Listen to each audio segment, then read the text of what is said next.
With all of that being said, it gives me great pleasure to introduce our speaker today, Ron Finkelstein. Ron is an internationally published author and speaker who has written 4 business books. His books have been translated into 5 languages. They include 49 Marketing Secrets That Work to Grow Sales, 14 Business Mastery, Management and Leadership, and 9 Principles for Inspired Action, which is in personal development.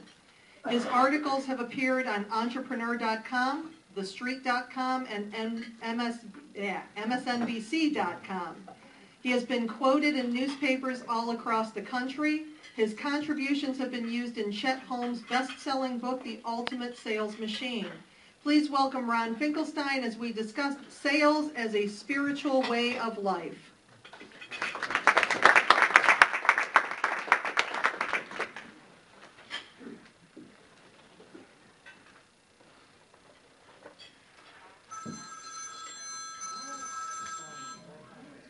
Hi, this is Ron. Hi, Ron. This is Bob. If you have your cell phone and you forgot to turn it off, would you please put it on vibrate? I've been trying to do that like for the last 10 minutes and people keep calling me. Bob and I had that set up and I didn't want to turn it on vibrate because we couldn't do this.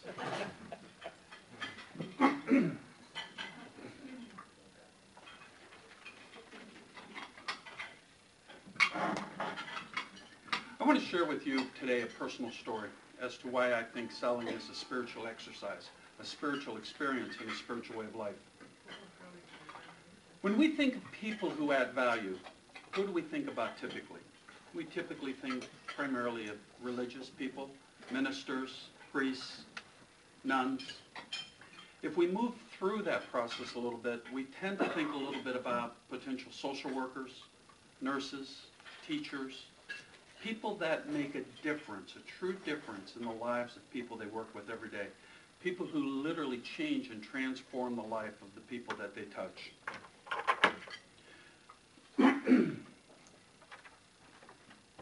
If you can imagine a teacher sitting down with a 6-year-old and teaching them how to read, can you imagine how that child's life will change as they grow into an adult and they read hundreds and potentially thousands of books? And they're introduced to concepts that they would never see before. And maybe even visit lands in their mind that they would never be exposed to. The Wizard of Oz, Moby Dick. Great stories, right? What about the nurse who's working with a woman who's going through chemotherapy and does nothing but simply hold her hand and comfort her during that trying time? Or the social worker who goes and delivers a basket of food to the family that has no money? Those are all simple, life-transforming, and powerfully affirmative actions. I think we would all agree with that. I'm at the age of my life now where legacy is very, very important to me. I just had my 60th birthday. And I really need to know that my life made a difference to somebody. I really need to know that that the work that I've spent my life doing has had a powerful impact, at least on a few people. So I asked myself, how can selling be a spiritual way of life? How can the profession of selling actually transform the lives of people that I touch every day? I want to share with you a story that I haven't shared with many people, but it's a very deeply personal story. I built a deck in my old house, and my wife affectionately refers to it as the aircraft carrier. And what it was is a very long deck, about 26 feet long, about 12 feet deep, and we used it as, quite frankly, a very large playpen for our children. One evening, I loved to watch the stars, and one evening I was sitting out on the porch, and I was just looking up, enjoying the stars, and I felt so really grateful because it's one of the few times that light pollution didn't destroy the look of the sky. And I had a powerful spiritual experience. I had the sensation of being transported to the end of the universe. I went past solar systems and planets and stars and little space dust and little pieces of space rock and even space junk. And there I am looking out at the far reaches of the universe and seeing everything in a way that I've never seen them before. For those of you who are familiar with Eastern philosophy, some people will call that the dance of Lila. It's the dance the universe performs every day. When I went through that experience, I felt total despair. I have never felt so bad. And the realization was, how can I make a difference when I'm such a small, small thing in this monstrous universe as I see solar systems and planets and stars doing the dance. And the dance was choreographed, and it was absolutely beautiful. And at that moment, one of the smallest pieces of space dust actually fell. And in my mind, the impression I got was that space dust died. An incredible thing happened. The whole universe, by its very nature, moved to fill that gap. I saw the whole dance change, as real to me as if you were sitting here. And that despair that I felt went from total despair to total elation and total joy. Because at that moment, I realized that my life does have meaning just by the fact that I am here. Just as your life has meaning by the fact that you are here. And if you doubt that, let me ask you a question. How many people here have children? Can I see a show of hands? Most of us, right? Who would be your children if you weren't here? Think about that for a moment. If you weren't here, who would be your children? There would be no one to take to school. There'd be no one to change the diapers. You wouldn't have somebody to feed, take to soccer. You wouldn't meet all the other parents. You wouldn't have an opportunity to see the children play and interact. Life would be very, very different if you weren't here. Likewise, if you don't have children, who would your parents be? Who would be your parents if your parents didn't have children? Now, those are a little bit strange questions, and I thank you for indulging me for a moment. But the bottom line, just the fact that you're here, changes the very fabric of space and time. You have changed the world simply by being here. When I realized that my life had meaning simply because I was born, I asked myself this question: how can I make my life meaningful in a very conscious way? As a decision that I want to make, as a decision to embrace life, to become something more than I am. This is where sales comes in for me. Sales plays a big role in my life because I never feel like I'm selling, even when I'm selling. And I'll show you why, and I'll tell you why in just a minute. As a sales trainer and a co-host on Small Business Talk Radio, I would invite you to tune into our program. We're on WELW.com on Monday from 5 to 5:30, or it's 13:30 in the AM dial. We had a gentleman from California come in. The gentleman is named by the name of Jim Cathcart, if anybody's familiar with him. I know Lisa is. I was first introduced to Jim many years ago. He wrote a book called The Acorn Principle, and it's just what the name implies. We all start out as a little acorn, and we grow and we prosper as we take roots. And Jim created the concept called relationship strategies in selling. And I only asked Jim 2 questions. I said, Jim, why do people dislike selling so much? And I said, Jim, what's your definition of selling? What's your definition of sales?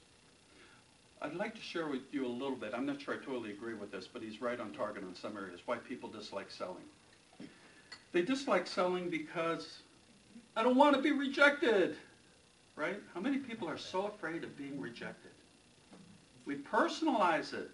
It's just feedback. We shouldn't personalize it. For others, it's lack of accountability. How many times has a sales rep told you something and didn't have any accountability in the process, and you didn't know whether you could believe them or not?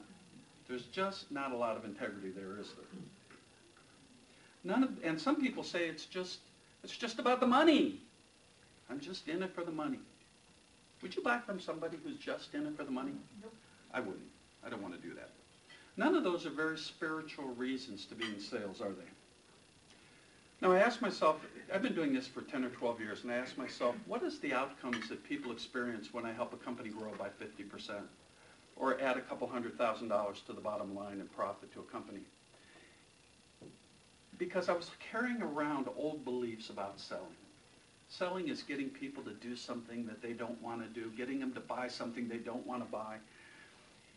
And I kind of wasn't feeling really good if those techniques were being used.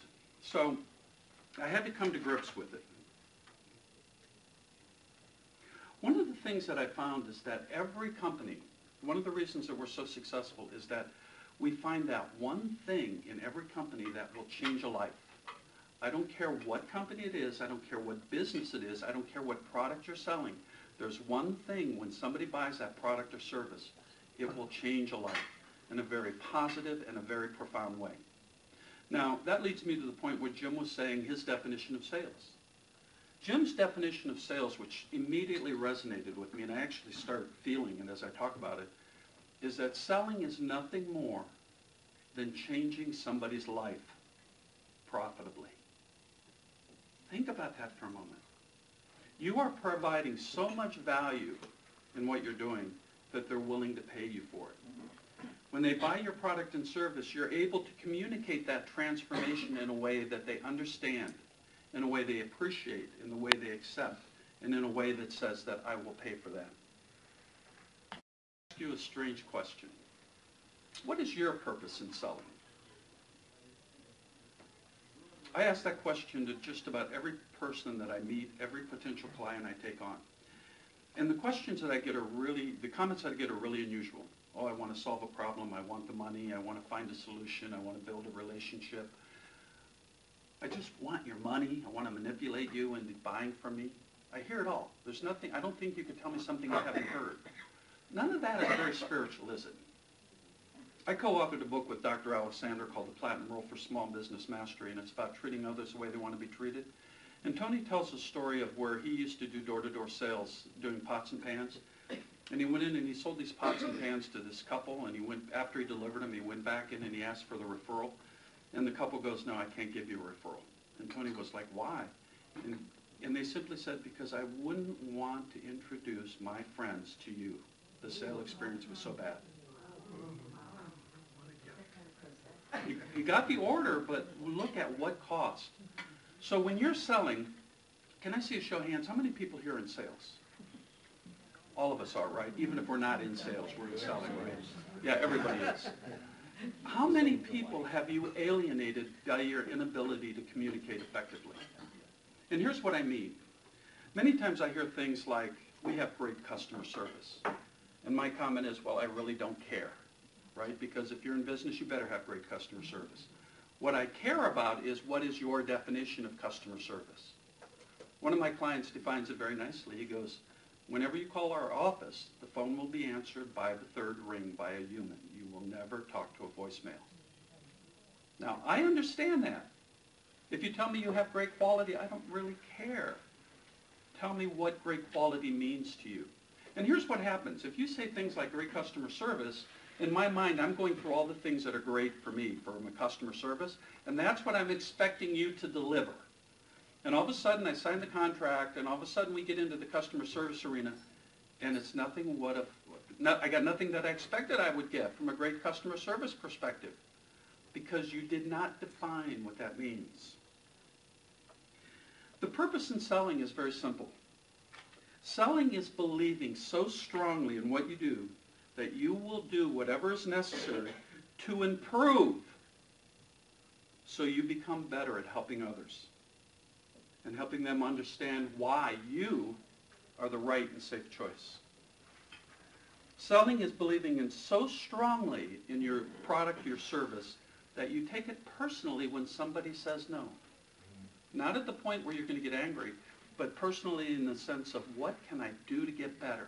How can I more effectively communicate my value? How do I reach more people? Selling is influence. It's not manipulation. Selling is helping somebody to understand what's right for them, helping them make the right decision. Manipulation is getting them to buy what you want them to buy, even if it's not right for them. You must understand that you must be very good at influence in selling. Selling is listening. It's not telling. Selling is coaching. It's counseling.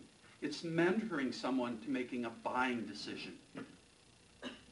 Selling is doing what's right, not what's easy. Sometimes the right thing to do is to walk away. Selling is being ethical in your approach, yet flexible enough to treat people the way they want to be treated. When someone is selling to you, I really want to ask you to keep an open mind on this next comment, because it's a belief that I hold and it serves me well. One of the very best comments that you can give to somebody if you're not interested in their product and service is very simply no. Why is that so important? Because it allows them to go find somebody else who will believe in their dream. It'll allow them to spend time with other people that see value or have a need for what they do. Why is it so hard to tell somebody no? You're not rejecting them. You're simply saying, for me, your product is not the right product today. On the other side of the coin, if you're selling and you hear no, here's the belief I would like you to hold. Just not right now. No simply means just not right now. Nobody's rejecting you personally. It may not be your right product, it may not be the right service, it may not be the right price, but you've got to separate the no that they're telling you from the no who you are. One of the best gifts that I teach my clients, and I truly mean it's probably one of the best gifts that I could offer anybody, is the gift of listening. Listening is being active. It's being present. It's not planning what you're going to say next. It's not judging what the other person is telling you. It is simply being present. It is the hardest work that I have ever done in my life. Have you ever had a discussion with somebody and consciously decided that you weren't going to think of what you were going to say next, you weren't going to judge what they were telling you, and you were just going to listen? I often hear, but what do I say when they're done? You take a deep breath and you assess what you heard and you make a choice to respond. I go out on sales calls a lot with sales reps, and this happens all the time to me, not only with sales reps, but with clients and even with good friends. Ron, I'm going to tell you something. Is it in confidence? Everything that happens in my life is in confidence. They need to trust me, because if they don't trust you as a sales rep, they're not going to tell you what the real issue is. They're not going to allow you into their life where you can make that profound difference in how their life quality is and who they are. Building trust starts with a concept called rapport. And I'm neurolinguistically trained, and I use the Platinum Rule for influence, and I use all those tools and techniques, and that's why I make the distinction between influence and manipulation. I've been asked to write books on how to pick up women in a bar. I won't do it, because it's not in my ethics. That, to me, is manipulation. That's not what I'm about. What are you about?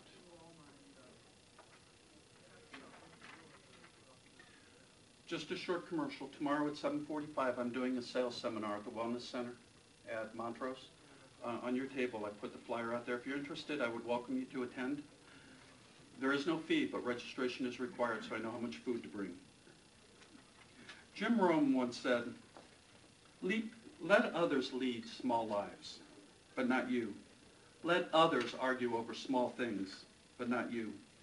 Let others cry over small hurts, but not you. Let others leave their futures in someone else's hands, but not you. What is the number one thing your customer wants from you? Do you know? There was a study done by Mr. Stevens in a book called Achieving Sales Excellence, and it's very simple. Accountability. They want to know that you are accountable for what you're selling. We have a rule in my company, 100% return on investment. If you don't make back what you invest with us, we write a check out of our own pocket to cover the difference. If I don't believe in my product and service that much, how can I expect you to believe in me that much? Do you believe that much in your product and service? Are you willing to make that kind of commitment, that kind of investment in the clients that trust you? If not, it makes you wonder why they even buy from you, doesn't it? I'm going to finish up with a couple of things. I wrote a blog post, and I encourage you to go to my blog. It's called businessgrowthexperience.com, and it's called The 15 Things I Wish My Mom Told Me About Selling. Number one, people are not born being good at sales. It's just a skill. When I hear I'm not a sales rep, what I really hear is that I'm afraid of rejection. When I hear I'm not a sales rep, what I hear is I'm afraid somebody's going to say no to me. Sales is just a skill. Number 2, stop making excuses. It's not the economy, it's you. There was a study done by 16,000 business owners. 39% of the success of any sales is the skill of the sales rep. There is no excuses. It's not the economy, it's you. Selling is not manipulation, it's influence. It's not about lying, it's about honesty. Number 4, selling is teaching somebody to buy. Stop selling. Nobody wants to be sold, everybody wants to buy. Teach them to buy from you. Number 5, understand when people buy your product and service, they buy for their own reason, and you'll never know. And most of the time, they don't even know. Number 6, believe in what you're selling and allow that belief to show. Number 7, admit you don't know everything. And it's okay to say, I don't know, but I'll find out. Many people are afraid to say they don't know in a sales call because they perceive it looks bad. Number 8, if you don't know, tell them you don't know. Very simple, right? Play, have some fun. That's very important. Number 9. Number 10, be honest and fair and ethical in all people that you meet. Number 11, learn to say no. Learn to feel good saying no. Learn to accept no, and don't take it personally. Number 12, listen more than you talk.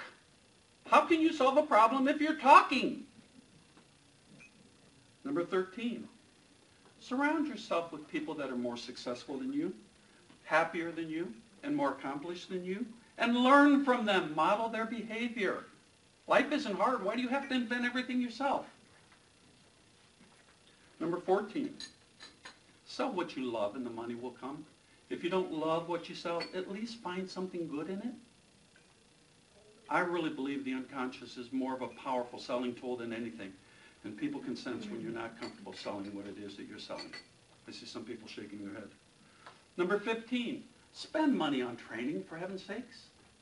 Studies have shown that good sales reps spend an average of 2% of their time on personal development. Great sales reps spend on average 10% of their time, energy, and money on personal development because they know that it's incumbent upon them to continually get better. Now let me ask you, in terms of summing this up, are you a person who cares enough to add value to the lives of the other people that you meet, or are you just selling a product or a service? We're talking about selling as a learned skill, and in case you haven't figured it out, the very same skills that make you a great salesperson are the very same skills that make you a great person. There is no difference. How can there be? If a successful person spends 10% of their time in personal development, how much time do you spend in personal development? Because as you change and as you grow, you change the people around you. They can't help but change, right? If that's not a spiritual way of life, I don't know what is. I love what I do because I know every moment when I get up and I talk to somebody, I'm changing the life of the people that I meet. And it can be simply just with a question. We can help them solve a problem, or it can simply be just listening. Thank you.